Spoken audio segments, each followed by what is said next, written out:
What is going on, guys? Shin here from CZeroMedia. In today's episode, we're going to be installing a Mishimoto Radiator on the 280Z. So before I start the installation process, you might be asking yourself, why is CZeroMedia installing a 3-inch radiator on essentially what is a stock-powered 280Z? Well, reason number one is because I'm sponsored by Mishimoto. So thanks to the guys at Mishimoto, always Team Mishi, for supporting my builds with their high quality products. And reason number two is, look at it. It's fancy, it looks shiny, and it's cool looking. With the big opening on these S30 cars on the bumper, I think you might be able to see the big M logo and the shiny polished radiator from the grill, which will be kind of cool.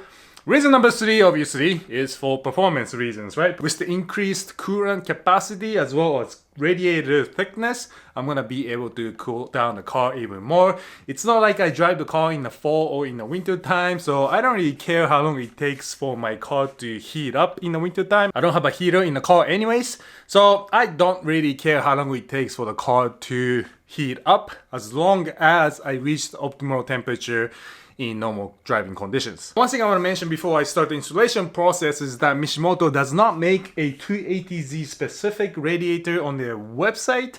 So it is a 240Z radiator going to the 280Z. So I'm going to see if there's any issues with that. I know the lower radiator hose location is different on a 240Z, but as far as I can tell, this matches up with my 280Z. So I'm going to see what's going on there. Alright guys, so let me show you what kind of mounting points we are dealing with today. I did hit some points already with PB Blaster, even though this was a fresh rebuild right from the chassis. So all the nuts and bolts are clean, as you can see here. Most of them are not rusty or frozen shut. So I should be okay, but just as a precaution, I'm used to PB blasting any nuts and bolts I'm going to be removing before the job starts. Here's one bolt up top and another one on the bottom there. You can see that connects the radiator to the subframe here. So it just goes through from the outside in, up top, on the bottom, both on the left and right side. And as far as I can tell, that's about it. Which tells me that removing this stock radiator out of the car is going to be the easiest process so far. The harder part of this installation process, or removal process should I say, might be trying to get this fan shroud removed, which I really don't know how it's going to be mounted on a new one because it doesn't seem to line up with the stock radiator fan shroud, but we'll see. If I was building a track car, I would 1000% reinstall the fan shroud because it makes a huge difference when it comes to cooling down the coolant inside the radiator. But in this case, I don't really care. I never had a cooling problem to begin with. I'm upgrading the coolant capacity and the radiator widths, so I'm not really worried about reinstalling the radiator fan shroud. It would be nice to do that, but it won't be too big of a concern if I can't. So now I'm just gonna go ahead and get started with removing the hose clamps, the radiator mounts, and see if I can just pull everything out.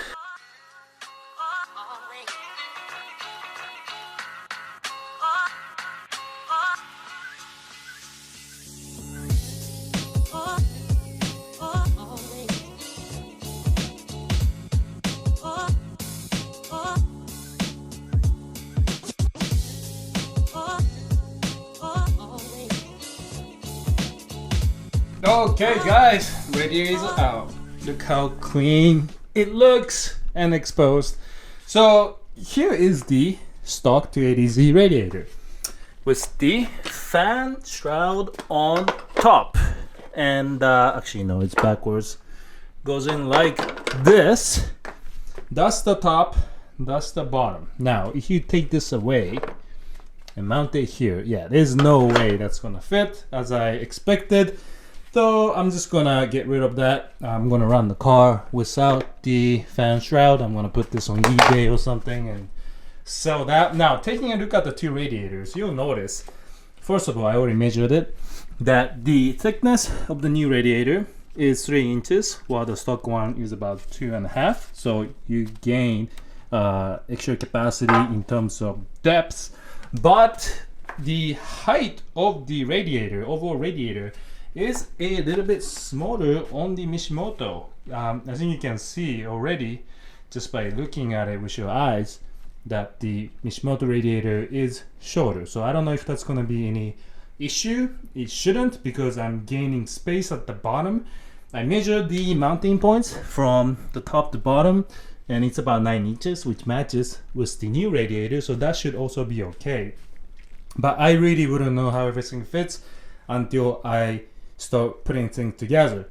At first I was worried that the lower radiator hose mounting point is not going to work, but it looks like this just comes up as opposed to the mounting point coming straight out at 90 degrees. So I'll just have to chop up the stock lower hose. As for these awkward mounting points towards the engine, I might just chop this off with an angle grinder, because this is totally unnecessary. I'm not going to be using this, and I feel like it might be in the way. I suppose you can use those mounting points if you're going with electrical fan, but in my case I'm not doing that. I'm just going to stay with the stock fan clutch system, which is working and I have seen no issues with it. So I'm just going to stay with that. Extra 0.5 or 1 horsepower is not really going to make much of a difference. If this does seem to be in a way, I'm going to chop it off. But if not, I'm just going to keep that for now. Just drop this in the car and see what it looks like. Ooh, look at that. Nice, bling bling, shiny. The car is starting to look new again. Lower bolt, which is yet to be installed, because I'm gonna get some rubber gaskets or rubber spacers to make sure that the engine bay does not get dinged up or damaged while this is in use. So I'm waiting to purchase that in the morning. But in the meantime, I just want to show you that the bottom hole here lines up perfectly with the stock location. So 1, 2, 3, 4. As for the radiator hose up top, that's fine. It's just gonna fit right in there. And the bottom one, I was a bit worried about this guy, but if you look here, I just need to chop up the radiator hose right around here. What I'm gonna do is mark this off, take this radiator hose off from here at the clamp, and then make the cut and reinstall everything.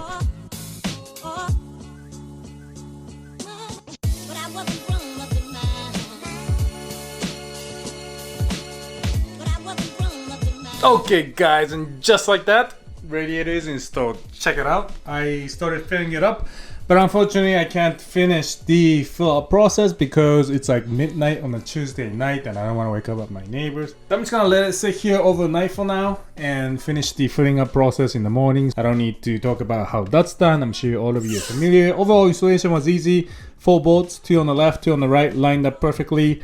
Fan installed correctly. Fan shroud wasn't installed as expected because of the weird layout, but I kind of like this exposed look without the fan shroud. I think it gives that classic car look.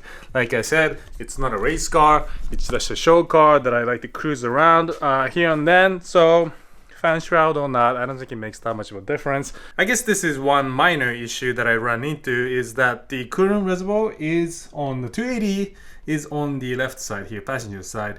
But the reservoir hose comes out from the driver's side, which means you kind of have to route it around and do kind of weird thing. I'm not sure if this is due to the fact that I have a 280Z.